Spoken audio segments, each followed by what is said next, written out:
सुप्रभात। मैं आपकी हिंदी शिक्षिका पूजा कुमारी द पेंटिकॉस्टल असेंबली स्कूल से।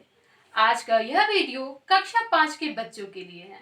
आशा है बच्चों आप घर में स्वस्थ होंगे और समय का सदुपयोग करते हुए अच्छी तरह से पढ़ाई कर रहे होंगे। तो बच्चों आज के इस वीडियो के माध्यम से मैं आपको संज्ञा के आपके हिंदी व्याकरण के पाठ 7 संज्ञा के विकार में लिंग, वचन और कारक को पढ़ा रही हूँ। जैसा कि आप देख सकते हैं कि पाठ 7 संज्ञा के विकार, लिंग, वचन एवं कारक। तो बच्चों इस पाठ के माध्यम से हम लिंग किसे कहते हैं, लिंग कितने प्रकार के होते हैं, वचन और वचन के प्रकार, कारक और कारक के प्रकार को पढ़ेंगे। तो आइए आप अपने हिंदी व्याकरण के पुस्तक के पाठ 7 पृष्ठ संख्या 41 में देख सकते हैं संज्ञा के विकार, लिंग, वचन एवं कारक। सबसे पहले हम जानेंगे कि लिंग किसे कहते हैं।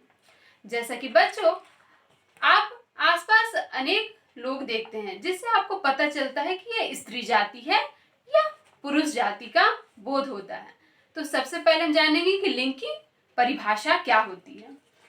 आप देख सकते हैं कि मैंने यहाँ लिंग की परिभाषा को लिखा है। लिंग किसे कहते हैं? शब्द के जिस रूप से पुरुष जाति या स्त्री जाति का बोध होता है उसे लिंग कहते हैं। तो बच्चों मैंने क्या बताया कि लिंग किसे कहते हैं? लिंग शब्द के जिस रूप से पुरुष जाति या स्त्री जाति का बोध होता है उसे लिंग कहते हैं। मतलब आप किसी शब्द से यह पता चले कि वह पुरुष है या स्त्री तो उसे क्या कहेंगे? उसे लिंग कहेंगे।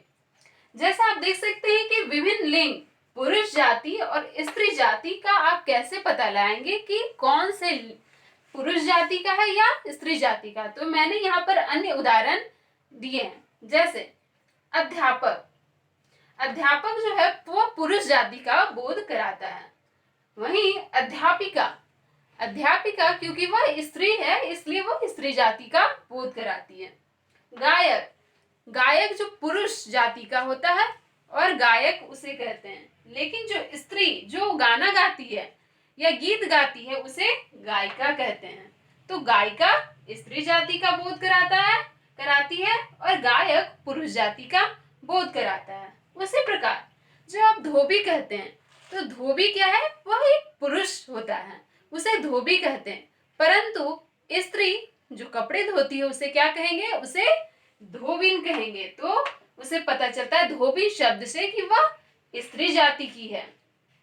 वहीं हाथी, हाथी जो है वह पुरुष जाति का बोध कराता है कि वह हाथी पुरुष जाति का बोध कराता है। परंतु यदि हाथी का स्त्रीलिंग क्या होगा? हाथी का स्त्रीलिंग हथिनी। हथिनी बोलने पर हमें यह पता चलेगा कि वह स्त्री जाति की है। तो बच्चों जैसा कि आपने समझा कि लिंग किसे कहते हैं, तो अब हम पढ़ेंगे लिंग के भेद, मतलब लिंग कितने प्रकार के होते हैं। तो बच्चों लिंग मुख्यतः 2 प्रकार के होते हैं। कौन कौन से? पहला पुल्लिंग, दूसरा स्त्रीलिंग। जैसा कि आप देख सकते हैं कि एक तरफ पुल्लिंग है दूसरे तरफ स्त्रीलिंग है। तो सबसे पहले हम जानेंगे कि मैंने बताया जैसे कि लिंग के 2 भेद होते हैं। कौन कौन से? पुल्लिंग और दूसरा स्त्रीलिंग। पुल्लिंग सबसे पहले हम पढ़ेंगे कि पुल्लिंग किसे कहते हैं। जैसे कि आप अपनी पुस्तक के पृष्ठ संख्या 41 में देख सकते हैं कि पुल्लिंग की परिभाषा दी हुई है। जैसे कि पुरुष जाति का बोध कराने वाले शब्द क्या कहलाते हैं? पुरुष जाति का बोध कराने वाले शब्द पुल्लिंग कहलाते हैं। मतलब जिस शब्द से पता चले कि वह पुरुष जाति का है तो उसे कहते हैं पुल्लिंग।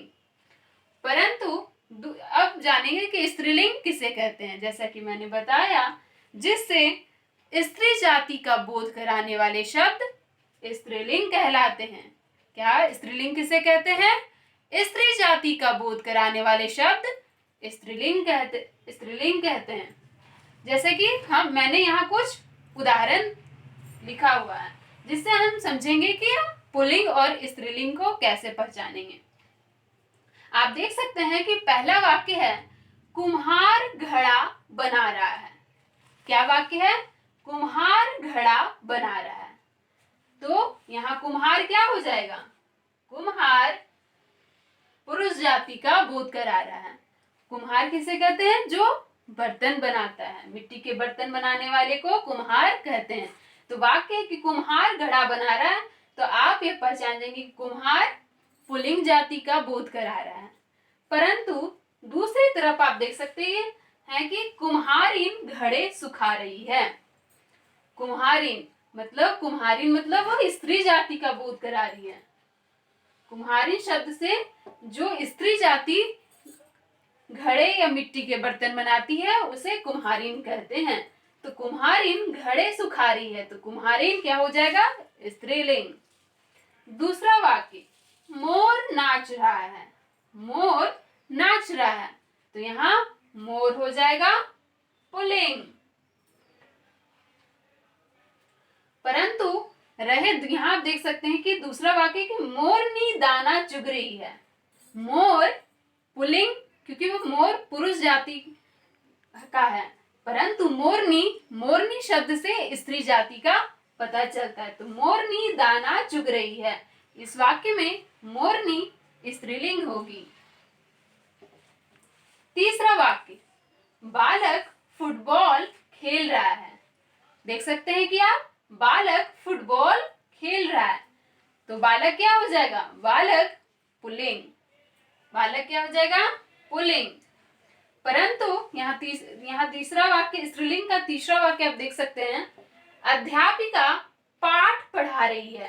तो मैंने बताया कि पुरुष जाति को क्या कहते हैं? जो पढ़ाते हैं उन्हें अध्यापक, परंतु जो स्त्री जाति की शिक्षा प्रदान करती है उसे क्या कहते हैं?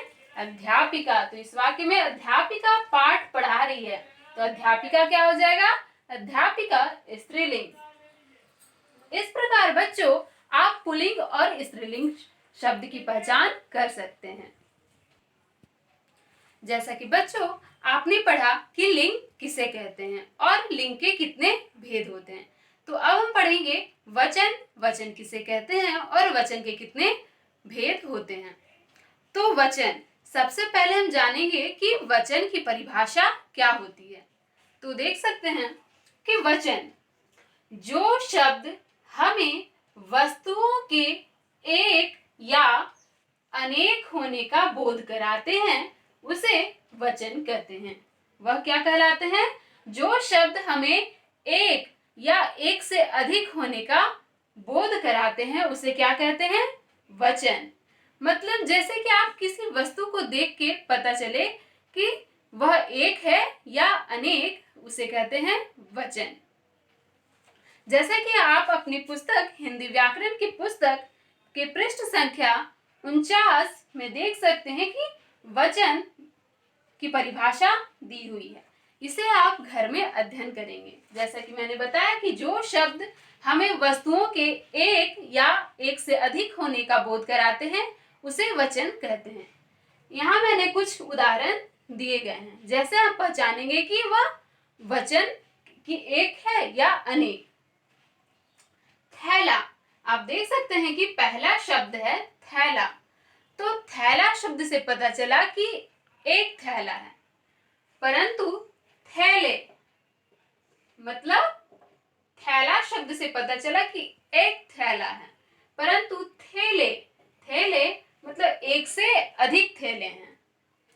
खिलौना, जब एक खिलौना रहे तो उसे कहते हैं खिलौना, परंतु एक से अधिक रहे खिलौना तो क्या कहते हैं? खिलौने, क्योंकि उसकी संख्या एक से अधिक है। तो आप देख सकते हैं कि यहाँ पर एक वचन किसे कहते हैं? एक या अनेक होने का बोध हो, तो थैला शब्द से एक होने का बोध हो रहा है, परंतु थैले शब्द से अनेक होने का बोध हो रहा है। खिलौना शब्द से खिलौना एक है यह पता चल रहा है, परंतु खिलौने खिलौने मतलब कितने खिलौने हैं, मतलब एक से अधिक खिलौने हैं, तो यहाँ अनेक खिलौने होने का बोध हो रहा है। मिठाई मिठाई शब्द से एक मिठाई होने का बोध हो रहा है या पता चल रहा है, परंतु जब मिठाइयां रहे तो कितनी मिठाइयां, मतलब एक से अधिक मिठाइयां हैं, तो उसे यहाँ पर अनेक होने का बोध हो रहा है। सब्जी यहाँ पर एक सब्जी होने का बोध हो रहा है, परंतु सब्जियां सब्जियां रहे तो क्या कहेंगे कि एक से अधिक सब्जी है। तो इस प्रकार बच्चों वचन कहते हैं कि जब वस्तुओं के एक या एक से अधिक होने का पता चले। तो थैला शब्द से एक थैला का पता चल रहा है, परंतु थैले शब्द से अनेक थैले होने का पता चल रहा है। खिलौना एक, खिलौने एक से अधिक, मिठाई एक मिठाई होने का पता चल रहा है, परंतु मिठाइयां एक से अधिक होने का बोध हो रहा है। सब्जी एक सब्जी होने का सब्जी शब्द से पता चल रहा है, परंतु सब्जियां मतलब एक से अधिक सब्जियां हैं, उसे यहाँ पर एक से अधिक सब्जियां हैं या मतलब यहाँ अनेक होने का बोध हो रहा है।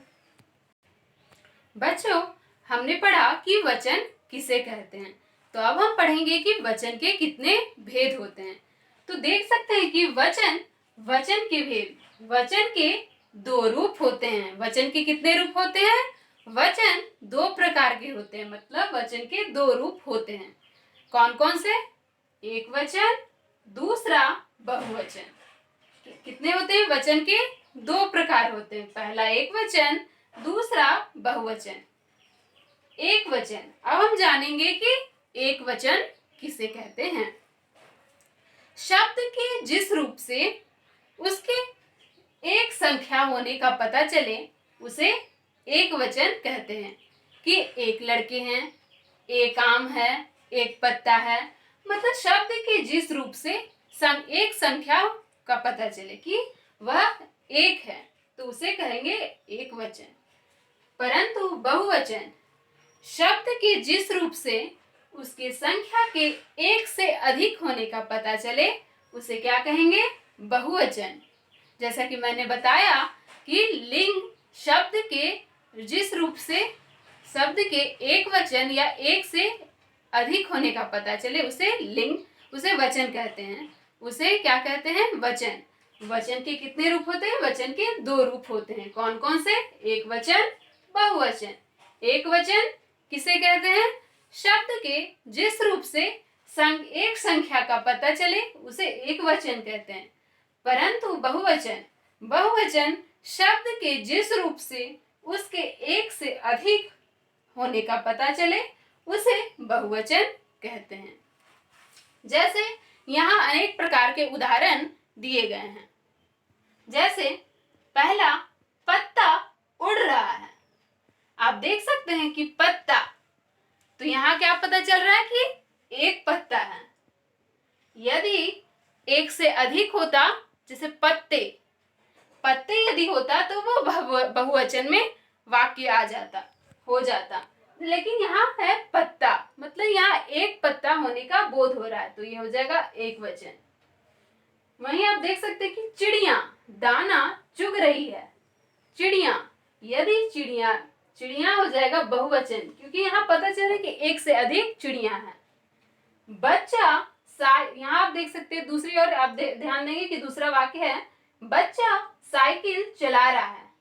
यहाँ आप देख सकते हैं कि बच्चा, एक बच्चा है।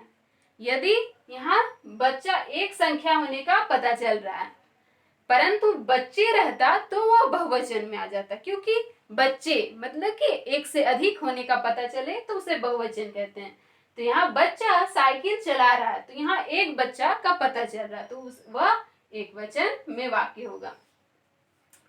दूसरा यहाँ आप देख सकते हैं बहुवचन में, दूसरा वाक्य आप देख सकते हैं कि यहाँ स्त्रियां पनघट से पानी भरकर ला रही हैं। क्या ला रही हैं?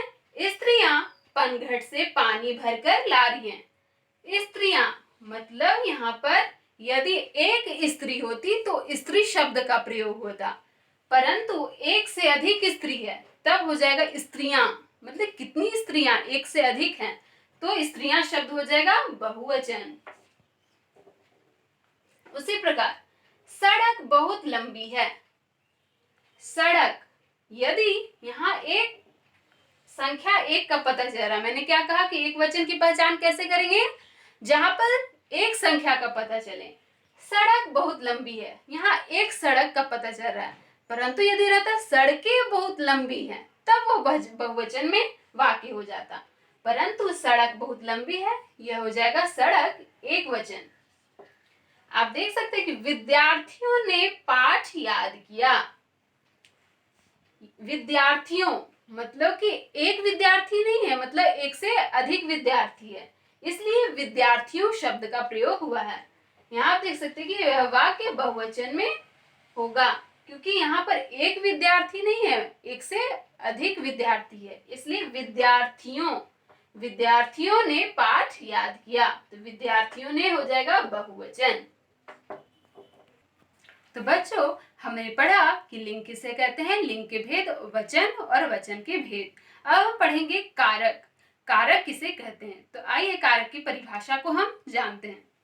कारक संज्ञा या सर्वनाम पदों का क्रिया के साथ संबंध बताने वाले शब्दों को क्या कहते हैं, कारक। कारक किसे कहते हैं, संज्ञा या सर्वनाम पदों का क्रिया के साथ संबंध बताने वाले शब्दों को कारक कहते हैं। जिससे कि संज्ञा या सर्वनाम, संज्ञा किसी व्यक्ति, वस्तु, स्थान या सर्वनाम जो संज्ञा के स्थान पर प्रयोग होता है उसे सर्वनाम कहते हैं। तो सर्वनाम शब्दों के साथ क्रिया का संबंध बताने वाले शब्द को कारक कहते हैं। जैसे हम जानेंगे कि कारक के भेद कितने होते हैं, कितने प्रकार के कारक होते हैं। कारक मुख्यतः कारक 8 प्रकार के होते हैं। कारक कितने प्रकार के होते हैं, यह बच्चों आप याद रखिएगा कि कारक के कितने भेद होते हैं, कारक के 8 भेद होते हैं। कौन कौन से, कर्ता, कर्म, करण, संप्रदान, अपादान, संबंध, अधिकरण और संबोधन। फिर से कितने भेद होते हैं, 8 भेद होते हैं। कौन कौन से, कर्ता, कर्म, करण, संप्रदान, अपादान, संबंध, अधिकरण और संबोधन। यहाँ पर आप देख सकते हैं कि मैंने एक तरफ कारक और दूसरी तरफ कारक की विभक्ति चिन्ह को लिखा है। अब आप सोच रहे होंगे कि विभक्ति चिन्ह किसे कहते हैं, तो कारक को प्रकट करने के लिए जिन चिन्हों का प्रयोग किया जाता है, कारक को प्रकट करने के लिए जिन चिन्हों को प्रयोग किया जाता है उसे क्या कहते हैं, उसे कारक की विभक्तियां कहते हैं, कि कारक का बोध हो, कारक का हमें पता चले। तो बच्चों, आप मुख्यतः कारक के भेद और कारक की विभक्तियों को अवश्य याद करेंगे। जैसे कारक की विभक्ति, कारक 8 प्रकार के होते हैं जैसे कि आपने जाना। तो अब हम देखेंगे कि कौन से कारक की कौन सी विभक्ति चिन्ह होती है। कर्ता कारक, कर्ता कारक का चिन्ह है ने, कर्ता ने। कर्म कारक का विभक्ति चिन्ह है को, कर्ता ने कर्म को करण से, के साथ, के द्वारा। संप्रदान को के लिए, अपदान से, अपदान का से का यहाँ आप देख सकते हैं से और शे, तो आप कैसे अपदान कारक को पहचानेंगे, अलग होना। जैसे पेड़ से पत्ते गिरते हैं, तो आप इस वाक्य में देख सकते हैं कि पेड़ से पत्ते गिरते हैं, तो पेड़ से पत्ता अलग हो रहा है, पेड़ से पत्ते गिरते हैं, तो से वहां होगा अपदान कारक। नल से पानी गिरता है, तो नल से पानी अलग हो रहा है, तो नल से पानी गिरता है, तो यहाँ अपदान कारक हो जाएगा। आप विभक्ति चिन्ह अवश्य याद करेंगे जिससे आप वाक्य को पहचान सकेंगे कि कौन सा कारक है। जिस वाक्य में ने का प्रयोग होगा वह कर्ता कारक, को का प्रयोग होगा कर्म कारक, तो आप ये विभक्ति चिन्ह याद करेंगे। अधिकरण में पर और संबोधन हो अरे। जैसे जिस वाक्य में संबोधन कारक को कैसे पहचानेंगे, हे ईश्वर। आप देखेंगे कि यहाँ पर हे ईश्वर, हो, अरे तुम कहाँ जा रहे हो, ऐसा वाक्य आप सुने होंगे कि अरे तुम कहाँ जा रहे हो, तो वहां कौन सा कारक हो जाएगा, संबोधन कारक। इस प्रकार बच्चों हमने क्या पढ़ा, संज्ञा या सर्वनाम पदों का क्रिया के साथ संबंध बताने वाले शब्द को कारक कहते हैं। कारक के कितने भेद होते हैं, कारक के 8 भेद होते हैं। तो बच्चों इस वीडियो के माध्यम से आपने क्या समझा और क्या पढ़ा, कि सबसे पहले हमने पढ़ा कि लिंग किसे कहते हैं, जिस शब्द से उसके स्त्री या पुरुष जाति का पता चले उसे लिंग कहते हैं। लिंग के कितने भेद होते हैं, लिंग के 2 भेद होते हैं, कौन कौन से, पुल्लिंग और स्त्रीलिंग। फिर हमने पढ़ा वचन किसे कहते हैं, तो वचन किसे कहते हैं, जिस शब्द से या एक या एक से अधिक होने का पता चले उसे वचन कहते हैं। वचन के कितने भेद होते हैं, वचन के 2 भेद होते हैं, कौन कौन से, एक वचन, दूसरा बहुवचन। फिर हमने पढ़ा कारक किसे कहते हैं, संज्ञा या सर्वनाम पदों के क्रिया के साथ संबंध बताने वाले शब्द कारक कहते हैं। तो कारक के कितने भेद होते हैं, मैंने बताया था कि कारक के 8 भेद होते हैं, कौन कौन से, कर्ता, कर्म, करण, संप्रदान, अपदान, संबंध, अधिकरण और संबोधन। इस प्रकार आप अपनी पुस्तक में दिए गए पृष्ठ संख्या 55 में दिए गए कारक के भेद और उसके विभक्ति चिन्ह को याद करेंगे।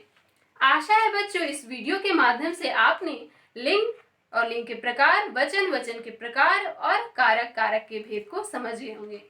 इस प्रकार बच्चों आप घर में बैठकर वीडियो के माध्यम से पाठ को पढ़ें और अभ्यास करें। धन्यवाद।